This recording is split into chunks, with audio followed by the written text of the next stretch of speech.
ಬಾನು ಮುಷ್ತಾಕ್ ದಸರಾ ಉದ್ಘಾಟನೆ ಮಾಡ್ತಾ ಇರುವಂತಹ ವಿಚಾರಕ್ಕೆ ಸಂಬಂಧಪಟ್ಟಂತೆ ಈ ದಸರಾ ಉದ್ಘಾಟಕರ ಪರ ವಿರೋಧ ಈಗ ಹೋರಾಟ ಕೂಡ ನಡೀತಾ ಇದೆ. ಹಿಂದೂ ಜಾಗರಣ ವೇದಿಕೆಯಿಂದ ಚಾಮುಂಡಿ ಚಲೋ ಹಮ್ಮಿಕೊಳ್ಳಲಾಗಿದೆ. ಪರ ವಿರೋಧ ಚರ್ಚೆಗಳು ನಡೀತಾ ಇದ್ವು. ಈಗ ಪರ ವಿರೋಧ ಹೋರಾಟ ಕೂಡ ಆರಂಭ ಆಗಿದೆ. ಚಾಮುಂಡಿ ಹಿಂದೂಗಳ ಆಸ್ತಿ ಅಲ್ಲ ಅನ್ನುವಂತ ಡಿಕೆ ಶಿವಕುಮಾರ್ ಹೇಳಿಕೆಗೆ ಸಾಕಷ್ಟು ವಿರೋಧಗಳು ಕೂಡ ವ್ಯಕ್ತವಾಗ್ತಾ ಇದೆ. ಡಿಸಿಎಂ ಡಿಕೆ ಶಿವಕುಮಾರ್ ಹೇಳಿಕೆಯನ್ನ ಖಂಡಿಸಿ ಈಗ ಚಾಮುಂಡಿ ಚಲೋ. ಕೊಡಗು ಜಿಲ್ಲೆಯಿಂದ 10 ಬಸ್ಗಳಲ್ಲಿ ಪ್ರಯಾಣವನ್ನ ಬೆಳೆಸ್ತಾ ಇದ್ದಾರೆ. ಮೈಸೂರಿನತ್ತ ಹೊರಟಿದ್ದಾರೆ 600ಕ್ಕೂ ಹೆಚ್ಚು ಜನ. ಇನ್ನೊಂದು ಕಡೆಯಲ್ಲಿ ಬಾನು ಮುಷ್ತಾಕ್ ಪರ ಹೋರಾಟಗಳು ಕೂಡ ನಡೀತಾ ಇದೆ. ದಲಿತ ಮಹಾಸಭಾ ವತಿಯಿಂದ ಚಾಮುಂಡಿ ಬೆಟ್ಟಕ್ಕೆ ನಡಿಗೆ ಅನ್ನುವಂತ ನಿಟ್ಟಿನಲ್ಲಿ ಅವರು ಕೂಡ ಹೋರಾಟವನ್ನ ಮಾಡ್ತಾ ಇದ್ದಾರೆ. ಪೊಲೀಸ್ ಇಲಾಖೆಯಿಂದ ಅನುಮತಿಯನ್ನ ನಿರಾಕರಣೆ ಮಾಡಲಾಗಿದೆ.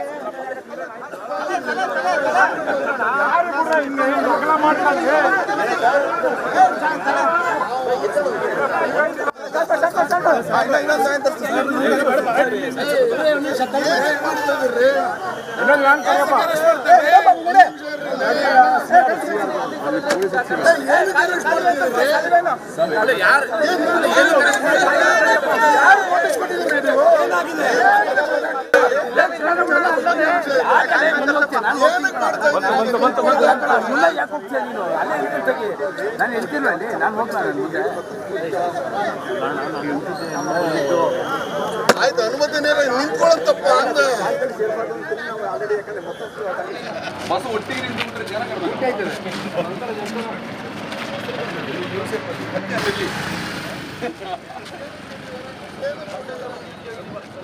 ಈಗಾಗಲೇ ಬಾನು ಮುಷ್ತಾಕ್ ಪರ ವಿರೋಧ ಹೋರಾಟಗಳು ಆರಂಭ ಆಗಿದೆ. ಕೊಡಗಿನಿಂದ 100 ಮಂದಿ ಬಸ್ಗಳಲ್ಲಿ ಹೊರಟಿದ್ದಾರೆ ಒಂದು ಕಡೆ, ಮತ್ತೊಂದು ಕಡೆಯಲ್ಲಿ ಬಾನು ಮುಷ್ತಾಕ್ ಪರವಾದಂತಹ ಹೋರಾಟ ದಲಿತ ಸಂಘಟನೆಗಳಿಂದ. ಆ ಕಾರ್ಯಕರ್ತರನ್ನ ಪೊಲೀಸರು ವಶಕ್ಕೂ ಕೂಡ ಪಡೆದಿದ್ದಾರೆ. ಮೈಸೂರಿನ ಕಡೆಗೆ ನಡಿಗೆ ಅನ್ನುವಂತ ಹೆಸರಿನಲ್ಲಿ ದಲಿತ ಸಂಘಟನೆಗಳು ಬಾನು ಮುಷ್ತಾಕ್ ಪರವಾದಂತಹ ಹೋರಾಟವನ್ನು ಮಾಡೋದಕ್ಕೆ ಮುಂದಾಗಿದ್ವು. ಅನುಮತಿಯನ್ನು ನಿರಾಕರಣೆ ಮಾಡಲಾಗಿದೆ. ಮತ್ತೊಂದು ಕಡೆಯಲ್ಲಿ ಗಮನಿಸ್ತಾ ಇರೋದು ಮಡಿಕೇರಿಯಿಂದ ಸುಮಾರು 600ಕ್ಕೂ ಹೆಚ್ಚು ಜನ ಹೊರಟಿರೋದು ಬಸ್ಗಳಲ್ಲಿ ಹೊರಟಿದ್ದಾರೆ. ಚಾಮುಂಡಿ ಬೆಟ್ಟ ಚಲೋ ಅನ್ನುವಂಥದ್ದನ್ನು ಹಮ್ಮಿಕೊಂಡಿದ್ದಾರೆ. ಬಾನು ಮುಷ್ತಾಕ್ ಉದ್ಘಾಟನೆ ಮಾಡಬಾರದು ಅನ್ನುವಂಥ ನಿಟ್ಟಿನಲ್ಲಿ ವಿರೋಧಗಳು ವ್ಯಕ್ತವಾಗ್ತಾ ಇದೆ. ಮತ್ತೊಂದು ಕಡೆಯಲ್ಲಿ ಡಿಕೆ ಶಿವಕುಮಾರ್ ಹೇಳಿಕೆ, ಆ ಹೇಳಿಕೆಗೂ ಕೂಡ ವಿರೋಧಗಳು ವ್ಯಕ್ತವಾಗ್ತಾ ಇರೋದು. ಈ ಎರಡೂ ವಿಚಾರಕ್ಕೆ ಸಂಬಂಧಪಟ್ಟಂತೆ ಚಾಮುಂಡಿ ಬೆಟ್ಟ ಚಲೋ ಹಮ್ಮಿಕೊಳ್ಳಲಾಗಿದೆ.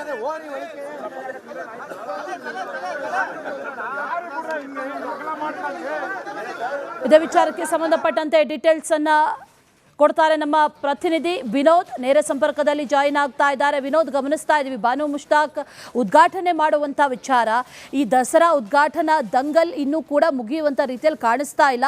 ಪರ ವಿರೋಧದ ಚರ್ಚೆಗಳಾಗ್ತಾ ಇತ್ತು, ವಿವಾದಗಳಾಯಿತು. ಈಗ ಹೋರಾಟದ ಹಾದಿ ಹಿಡಿತಾ ಇದೆ.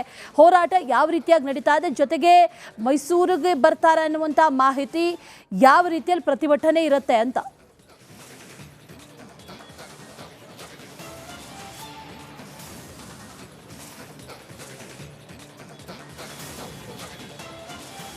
ಅಶ್ವಿನಿ, ಬಹಳ ಪ್ರಮುಖವಾಗಿ ದಸರಾ ಉದ್ಘಾಟಕರಾಗಿ ಈಗಾಗಲೇ ಬಾನು ಮುಷ್ತಾಕ್ ಅವರ ಸರ್ಕಾರ ಆಯ್ಕೆ ಮಾಡಿದೆ.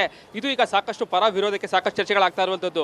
ಬಹಳ ಪ್ರಮುಖವಾಗಿ ಈಗಾಗಲೇ ಹಿಂದೂ ಜಾಗರಣ ವೇದಿಕೆ ಬಾನು ಮುಷ್ತಾಕ್ ಅವರ ಆಯ್ಕೆಯನ್ನು ವಿರೋಧಿಸಿ, ಜೊತೆಗೆ ಈಗಾಗಲೇ ಡಿಕೆ ಶಿವಕುಮಾರ್ ಕೂಡ ಒಂದು ಹೇಳಿಕೆಯನ್ನು ಕೊಟ್ಟಿದ್ರು, ಚಾಮುಂಡಿ ಬೆಟ್ಟ ಹಿಂದೂಗಳ ಆಸ್ತಿ ಅಲ್ಲ ಅಂತೇಳಿ. ಸೊ ಇವೆರಡಲ್ಲೂ ಕೂಡ ಖಂಡಿಸಿ ಇವತ್ತು ಚಾಮುಂಡಿ ಚಲೋವನ್ನು ಹಮ್ಮಿಕೊಂಡಿದ್ರು. ಇದಕ್ಕೆ ಕೌಂಟರ್ ಕೊಡೋದಕ್ಕೂ ಕೂಡ ಈಗಾಗಲೇ ದಲಿತ ಮಹಾಸಭಾ ವತಿಯಿಂದಲೂ ಕೂಡ ಬಾನು ಮುಷ್ತಾಕ್ ಅವರನ್ನ ಸ್ವಾಗತಿಸಿ ಇವತ್ತು ಅವರು ಕೂಡ ಚಾಮುಂಡಿ ಬೆಟ್ಟಕ್ಕೆ ಹೋಗ್ತೀವಿ ಅಂತೇಳಿ ಒಂದು ಕಾರ್ಯಕ್ರಮ ಹಮ್ಮಿಕೊಂಡಿದ್ರು. ಈ ಎರಡೂ ಪ್ರತಿಭಟನೆಗೆ ಈಗಾಗಲೇ ಪೊಲೀಸರು ಕೂಡ ಅನುಮತಿ ನಿರಾಕರಣೆ ಮಾಡಿದ್ದಾರೆ. ನಾವೀಗ ಸದ್ಯ ಮೈಸೂರಿನ ಸಂಗೊಳ್ಳಿ ರಾಯಣ್ಣ ವೃತ್ತದ ದೃಶ್ಯ ಗಮನಿಸ್ತಾ ಇರಬಹುದು.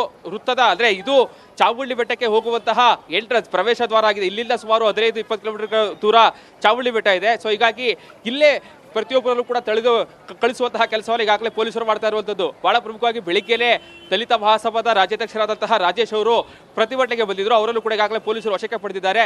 ಈಗಾಗಲೇ ದಲಿತ ಸಂಘಟನೆಗಳ ಹಲವರು ಕೂಡ ಈಗಾಗಲೇ ಪ್ರತಿಭಟನೆ ನಡೆಸಿ ವಾಪಸ್ ತೆರಳಿರುವಂಥದ್ದು.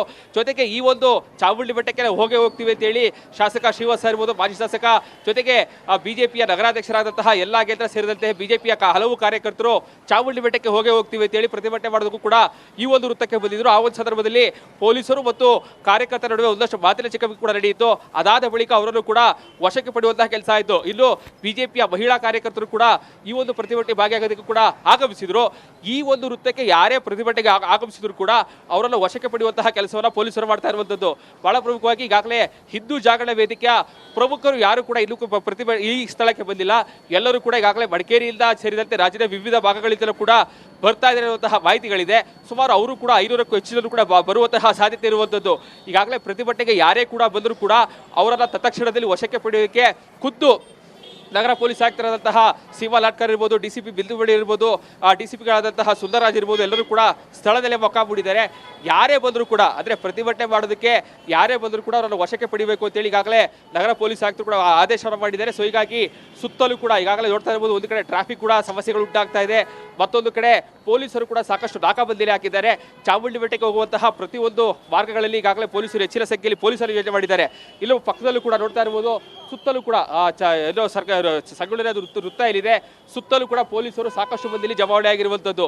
ಯಾರು ಕೂಡ ಪ್ರತಿಭಟನೆಗೆ ಬರಬಾರದು ಅಂತೇಳಿ ಈಗಾಗಲೇ ಏನೋ ಹಿಂದೂ ಜಾಗರಣ ವೇದಿಕೆಯವರು ಕೂಡ ಅನುಮತಿಗೆ ಪತ್ರವನ್ನು ಕೊಟ್ಟಿದ್ರು. ಆ ಒಂದು ಅನುಮತಿಗೂ ಕೂಡ ಈಗಾಗಲೇ ನಗರ ಪೊಲೀಸರು ನಿರಾಕರಣೆ ಮಾಡಿದ್ದಾರೆ. ಯಾವುದೇ ಕಾರಣಕ್ಕೂ ಕೂಡ ದಸರಾ ಸಿದ್ಧತೆಗಳು ನಡೀತಾ ಇದೆ. ಚಾಮುಂಡಿ ಬೆಟ್ಟಕ್ಕೆ ಇವತ್ತು ಸಾಕಷ್ಟು ಸಂಖ್ಯೆಯಲ್ಲಿ ಭಕ್ತರು ಬರ್ತಾರೆ. ಇಂತಹ ಸಂದರ್ಭದಲ್ಲಿ ಪ್ರತಿಭಟನೆ ನಡೆದ ಸಂದರ್ಭದಲ್ಲಿ ಒಂದಷ್ಟು ಬೇರೆ ರೀತಿಯಾದಂತಹ ಮೆಸೇಜ್ಗಳು ಹೋಗುತ್ತೆ. ಸೊ ಹೀಗಾಗಿ ಯಾವುದೇ ಕಾರಣಕ್ಕೂ ಕೂಡ ನಾವು ಪ್ರತಿಭಟನೆಗೆ ಅವಕಾಶ ಕೊಡೋದಿಲ್ಲ ಅಂತೇಳಿ ಈಗಾಗಲೇ ಅವರು ಹಿಬ್ಬಾರ ಕೊಟ್ಟಿದ್ದಾರೆ. ಇನ್ನು ದಲಿತ ಮಹಾಸಭಾಗೂ ಕೂಡ ಪ್ರತಿಭಟನೆಗೆ ಅವಕಾಶವನ್ನು ಕೊಟ್ಟಿಲ್ಲ. ಆದರೂ ಕೂಡ ಈ ಒಂದು ವೃತ್ತಕ್ಕೆ ಬೆಳಿಗ್ಗೆಯಿಂದಲೂ ಕೂಡ 20 ಜನ 30 ಜನ ಬಿಜೆಪಿಯ ಕಾರ್ಯಕರ್ತರಿರ್ಬೋದು, ಹಿಂದೂ ಜಾಗರಣ ಕಾರ್ಯಕರ್ತರಿರ್ಬೋದು, ದಲಿತ ಮಹಾಸಭಾದ ಕಾರ್ಯಕರ್ತರು ಎಲ್ಲರೂ ಕೂಡ ಪ್ರತಿಭಟನೆ ಮಾಡೋದಕ್ಕೆ ಬರ್ತಾ ಇದ್ದಾರೆ. ಆದರೆ ಯಾರೇ ಬಂದರೂ ಕೂಡ ಅವರ ತಕ್ಷಣದಲ್ಲಿ ವಶಕ್ಕೆ ಪಡೆಯುವಂತಹ ಕೆಲಸವನ್ನ ಪೊಲೀಸರು ಮಾಡ್ತಾ ಇರುವಂಥದ್ದು. ಖುದ್ದು ಇಲ್ಲೇ ನಗರ ಪೊಲೀಸ್ ಆಯುಕ್ತರು ಕೂಡ ಮುಖವನ್ನು ಹೂಡಿದ್ದಾರೆ. ಜೊತೆಗೆ ಯಾರು ಕೂಡ ಚಾಮುಂಡಿ ಬೆಟ್ಟಕ್ಕೆ ಪ್ರವಾಸಿಗರು ಮತ್ತೆ ಸಾರ್ವಜನಿಕರು ಹೋಗೋದನ್ನು ಬಿಟ್ಟರೆ ಬೇರೆ ಯಾರಿಗೂ ಕೂಡ ಅವಕಾಶವನ್ನು ಕೊಡ್ತಾ ಇಲ್ಲ. ಪ್ರತಿಯೊಬ್ಬರನ್ನು ಕೂಡ ಇಲ್ಲೇ ತಡೆದು ಪರಿಶೀಲನೆ ನಡೆಸಿದ ನಂತರದಲ್ಲಿ ಅವರನ್ನ ಚಾಮುಂಡಿ ಬೆಟ್ಟಕ್ಕೆ ಕಳಿಸುವಂಥ ಕೆಲಸವನ್ನು ಮಾಡ್ತಾ ಇದ್ದಾರೆ. ಯಾವುದೇ ಕಾರಣಕ್ಕೂ ಕೂಡ ಈ ಸ್ಥಳದಲ್ಲಿ ನಾವು ಪ್ರತಿಭಟನೆಗೆ ಅವಕಾಶ ಕೊಡೋದಿಲ್ಲ ಅಂತೇಳಿ ಈಗಾಗಲೇ ನಗರ ಪೊಲೀಸ್ ಆಯುಕ್ತರು ಸ್ಪಷ್ಟವಾಗಿ ತಿಳಿಸಿರೋ ಕಾರಣಕ್ಕಾಗಿ ಯಾರೇ ಬಂದರೂ ಕೂಡ ಈ ಸಂಗೊಳ್ಳಿ ರಾಯಣ್ಣ ವೃತ್ತ ಏನಿದೆ ಈ ಸ್ಥಳಕ್ಕೆ ಯಾರೇ ಬಂದರೂ ಕೂಡ ಅವರ ತತ್ಕ್ಷಣಕ್ಕೆ ವಶಕ್ಕೆ ಪಡೆಯುವಂಥ ಕೆಲಸ ಆಗ್ತಾ ಇದೆ. ಇನ್ನು ಹಿಂದೂ ಜಾಗರಣ ವೇದಿಕೆಯ ಪ್ರಮುಖರು ಕೂಡ ಈ ಒಂದು ಕಾರ್ಯಕ್ರಮಕ್ಕೆ ಪ್ರತಿಭಟನೆಗೆ ಬರ್ತಾರೆ ಅಂತ ಹೇಳಲಾಗ್ತಾ ಇದೆ. ಮಡಿಕೇರಿ ಸೇರಿದಂತೆ ವಿವಿಧ ಭಾಗಗಳಿಂದ ಕೂಡ ಸಾಕಷ್ಟು ಸಂಖ್ಯೆಯಲ್ಲಿ ಹಿಂದೂ ಜಾಗರಣ ವೇದಿಕೆಯ ಕಾರ್ಯಕರ್ತರು ಬರ್ತಾ ಇದ್ದಾರೆ. ಸೊ ಹೀಗಾಗಿ ಅವರನ್ನು ಕೂಡ ವಶಕ್ಕೆ ಪಡೆಯೋದಕ್ಕೆ ಈಗಾಗಲೇ ಪೊಲೀಸ್ ಇಲಾಖೆಯ ಸಾಕಷ್ಟು ವಾಹನಗಳನ್ನು ತಂದು ನಿಲ್ಲಿಸಿದ್ದಾರೆ. ಪ್ರತಿಭಟನೆಗೆ ಶುರು ಆಗ್ತಿದ್ದಾಗೆ ಅವರ ವಶಕ್ಕೆ ಪಡಿಬೇಕು ಅಂತೇಳಿ ನಗರ ಪೊಲೀಸ್ ಆಯುಕ್ತರು ಈಗಾಗಲೇ ಆದೇಶವನ್ನು ಮಾಡಿರುವಂಥದ್ದು. ಸೊ ಹೀಗಾಗಿ ಎಲ್ಲೋ ಒಂದು ಕಡೆ ಇವತ್ತು ಮೈಸೂರಿನ ಏನು ಸಂಗೊಳ್ಳಿ ರಾಯಣ್ಣ ವೃತ್ತ ಇಲ್ಲಿದೆ ಭಾರಿ ಹೈಡ್ರಾಮಾಕ್ಕೆ ಸಾಕ್ಷಿ ಆಗ್ತಾ ಇರುವಂಥದ್ದು. Ashwini. Right Vinod, thank you ಡೀಟೇಲ್ಸ್ಗೆ. ಕೂಡ ಈ ಸಂಗೊಳ್ಳಿ ರಾಯಣ್ಣ ವೃತ್ತ ಏನಿದೆ ಈ ಸ್ಥಳಕ್ಕೆ ಯಾರೇ ಬಂದರೂ ಕೂಡ ಅವರ ತತ್ಕ್ಷಣಕ್ಕೆ ವಶಕ್ಕೆ ಪಡೆಯುವಂತಹ ಕೆಲಸ ಆಗ್ತಾ ಇದೆ. ಇನ್ನು ಹಿಂದೂ ಜಾಗರಣ ವೇದಿಕೆಯ ಪ್ರಮುಖರು ಕೂಡ ಈ ಒಂದು ಕಾರ್ಯಕ್ರಮಕ್ಕೆ ಪ್ರತಿಭಟನೆಗೆ ಬರ್ತಾರೆ ಅಂತ ಹೇಳಲಾಗ್ತಾ ಇದೆ. ಮಡಿಕೇರಿ ಸೇರಿದಂತೆ ವಿವಿಧ ಭಾಗಗಳಿಂದ ಕೂಡ ಸಾಕಷ್ಟು ಸಂಖ್ಯೆಯಲ್ಲಿ ಹಿಂದೂ ಜಾಗರಣ ವೇದಿಕೆಯ ಕಾರ್ಯಕರ್ತರು ಬರ್ತಾ ಇದ್ದಾರೆ. ಸೊ ಹೀಗಾಗಿ ಅವರನ್ನು ಕೂಡ ವಶಕ್ಕೆ ಪಡೆಯೋದಕ್ಕೆ ಈಗಾಗಲೇ ಪೊಲೀಸ್ ಇಲಾಖೆಯ ಸಾಕಷ್ಟು ವಾಹನಗಳನ್ನು ತಂದು ನಿಲ್ಲಿಸಿದ್ದಾರೆ. ಪ್ರತಿಭಟನೆಗೆ ಶುರು ಆಗ್ತಿದ್ದಾಗೆ ಅವರ ವಶಕ್ಕೆ ಪಡಿಬೇಕು ಅಂತೇಳಿ ನಗರ ಪೊಲೀಸ್ ಆಯುಕ್ತರು ಈಗಾಗಲೇ ಆದೇಶವನ್ನು ಮಾಡಿರುವಂಥದ್ದು. ಸೊ ಹೀಗಾಗಿ ಎಲ್ಲೋ ಒಂದು ಕಡೆ ಇವತ್ತು ಮೈಸೂರಿನ ಏನು ಸಂಗೊಳ್ಳಿ ರಾಯಣ್ಣ ವೃತ್ತ ಇಲ್ಲಿದೆ ಭಾರಿ ಹೈಡ್ರಾಮಾಕ್ಕೆ ಸಾಕ್ಷಿ ಆಗ್ತಾ ಇರುವಂಥದ್ದು. Ashwini. Right Vinod, thank you ಡೀಟೇಲ್ಸ್ಗೆ.